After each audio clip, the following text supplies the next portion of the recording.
భారతదేశంలో ఆడవాళ్ళను చాలా గౌరవంతో మనమందరం కూడా చూసుకుంటాం. బస్సుల్లో ఎక్కడ ప్రయాణం చేసినా ఆడవాళ్ళు ఎక్కడైనా నిలబడుకొని ఉంటే ఆడవాళ్ళని కూర్చోబెట్టాలని చెప్పేసి వాళ్ళకి సీట్లు కేటాయించి మగవాళ్ళు నిలబడుకునేటువంటి స్థానం.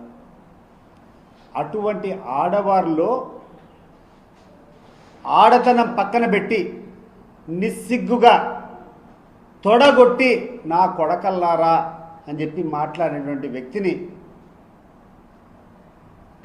ఎమ్మెల్సీగా ఇవ్వడము అంటే ఏ రకమైనటువంటి సందేశాన్ని నువ్వు పంపించాలనుకున్నావు చంద్రబాబు నాయుడు? నెంబర్ 1 నువ్వు క్లారిటీ ఇవ్వు. హుందాతనం గురించి మాట్లాడినప్పుడు దీనికి నువ్వు సమాధానం ఇవ్వు. ఏ అర్హత ఉండి గ్రీష్మ అని చెప్పేసి ఒక అమ్మాయి తొడగొట్టి నా కొడకల్లారా బస్సుల్లోంచి లాగి కొడతానని చెప్పినటువంటి వ్యక్తిని నువ్వు ఎమ్మెల్సీ ఇచ్చినప్పుడు నీ యొక్క సంస్కృతి ఏంది? నువ్వు ఆ అమ్మాయికి ఎందుకు నువ్వు ఎమ్మెల్సీ ఇచ్చినావు ఒకసారి చెప్పుకోవాల్సినటువంటి బాధ్యత చంద్రబాబు నాయుడు గారికి ఉంది. మరి ఈ ప్రాంతంలోనే అనేక మంది నాయకులు ఉన్నారు. 3 సార్లు 4 సార్లు 5 సార్లు శాసనసభ్యులు అయినటువంటి వాళ్ళు ఉన్నారు. అత్యధికంగా చదువుకున్నటువంటి క్వాలిఫికేషన్స్ ఉన్నటువంటి వ్యక్తులు ఉన్నారు.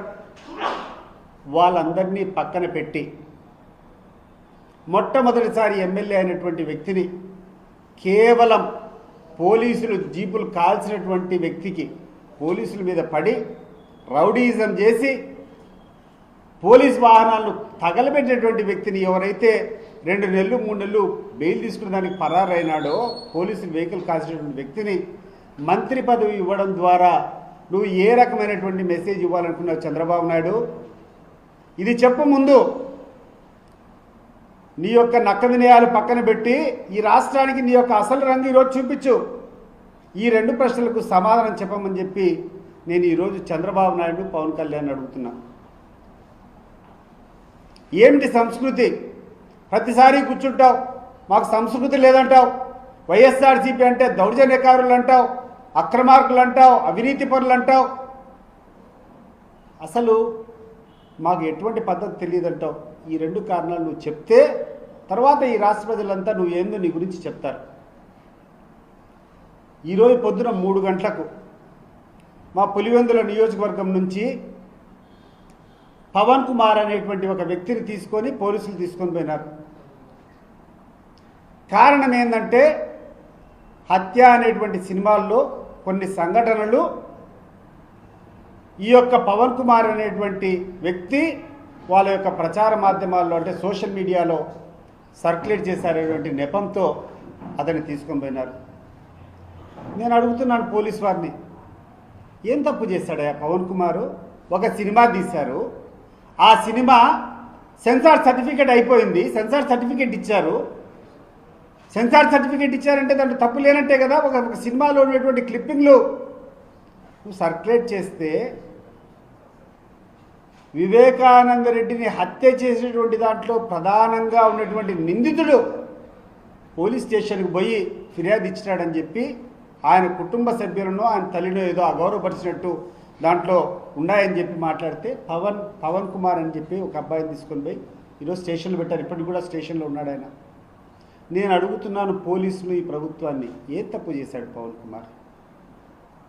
అసలు ఒక హంతకుడు, వివేకానంద రెడ్డి కేసులో హంతకుడు సునీల్ కుమార్ అనేటువంటి ఒక హంతకుడు ఒక నీకు ఒక కంప్లైంట్ ఇస్తే దాని మీద ఆగమేఘాల మీద పోయి మాట్లాడుతున్నావే, అసలు ఎక్కడ పోతుంది ఈ తెలుగుదేశం ప్రభుత్వం? నేను అడుగుతున్నాను. దీన్ని బట్టి అర్థం కావడం లేదా? ఈ సునీల్ కుమారు ఆ తర్వాత ఈ హత్య చేసుకున్న వాళ్ళందరూ ఒకటే పార్టీ ఒకటే కథ అనేది అర్థం కావడం లేదా? మీరేమో సినిమాలు తీస్తారు, మీ సినిమాల్లో మీరు ఎంత అంటే అంత అశ్లీలంగా చూపించవచ్చు, అంత అన్యాయంగా పిక్చరైజ్ చేయొచ్చు, దాని మీద కేసులు ఉండవు, దాని మీద ఏం మాట్లాడేటి ఉండవు.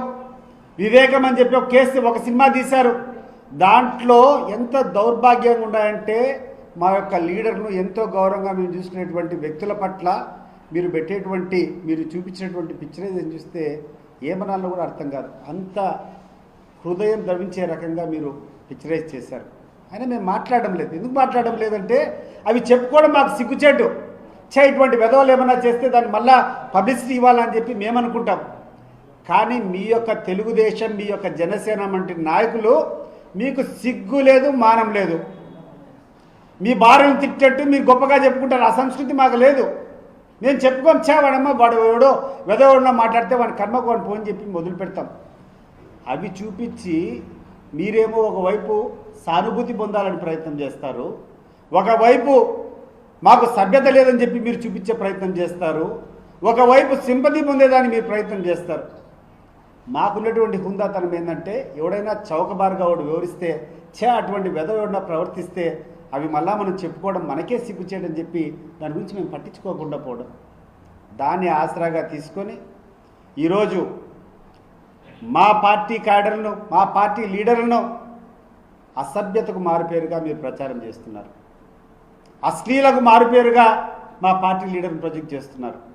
నేను అడిగినటువంటి ప్రశ్నకు సమాధానం చెప్పు. చంద్రబాబు నాయుడు అండ్ పవన్ కళ్యాణ్ మీ ఇద్దరు అసెంబ్లీలో జరిగినటువంటి సాంస్కృతిక కార్యక్రమాల్లో మీ వెకిలి చేష్టలు ఎప్పుడు నవ్వడు చంద్రబాబు. ఆ యొక్క కార్యక్రమంలో మాట్లాడడం, దానికి వెకిలిగా ఈ యొక్క డిప్యూటీ చీఫ్ మినిస్టరు, ఈ చీఫ్ మినిస్టరు నవ్వడం చూస్తే ఇంత దౌర్భాగ్యమైనటువంటి వ్యక్తి మనకు ముఖ్యమంత్రిగా ఉండాడా అనిపిస్తోంది. అనేక సందర్భాల్లో పేద ఏడుపు ఏడుస్తూ ఉంటాడు చంద్రబాబు నాయుడు. మమ్మల్ని ఘోరంగా అవమానించినారు, మా భార్యలను తిట్టినారు, మా కుటుంబాలను అనవసరంగా వచ్చి రోడ్డు మీదకి ఏడ్చినారు, చాలా నీచంగా సంస్కారం లేకుండా ఈ యొక్క వైఎస్ఆర్ కాంగ్రెస్ పార్టీ నాయకులు వ్యవహరిస్తున్నారనేటువంటి మాటలు చాలా సందర్భంలో ఈ deputy chief minister Pawan Kalyan నోట్లో నుంచి, ఈ యొక్క చీఫ్ మినిస్టర్ చంద్రబాబు నాయుడు నోట్లోంచి మనం విన్నాం. నేను చంద్రబాబు నాయుడుని అడుగుతున్నా, నీ వెకిలి నవ్వు, నీ వెకిలి చేష్టలు ఈరోజు రాష్ట్ర ప్రజలందరూ చూశారు. ఏమని సంజాయిషి ఇచ్చుకుంటావు? ఈ రాష్ట్రంలో గడిచిన 10 సంవత్సరాల్లో జరిగినటువంటి అన్ని ఎన్నికల్లో మొదట కానీ రెండో స్థానంలో వచ్చినటువంటి హోదా కలిగినటువంటి జగన్మోహన్ రెడ్డి గారి మీద ఈ రకంగా మీరు స్కిట్లేసి నవ్వుకుంటున్నారంటే నీ యొక్క సంస్కృతి ఏంది అని చెప్పి నేను చంద్రబాబు నాయుడును ప్రశ్నిస్తున్నా. చాలా చాలా హుందా అయినటువంటి వ్యక్తి, చాలా గౌరవంగా మెలిగేటువంటి వ్యక్తిగా నువ్వు నిన్ను ప్రొజెక్ట్ చేసుకుంటావు. నేను అడుగుతున్నాను చంద్రబాబు నాయుడు, ఈ యొక్క హేళన ఇది ఒక్కటే కాదు, గడిచిన కొన్ని రోజులుగా నువ్వు చేస్తున్నటువంటి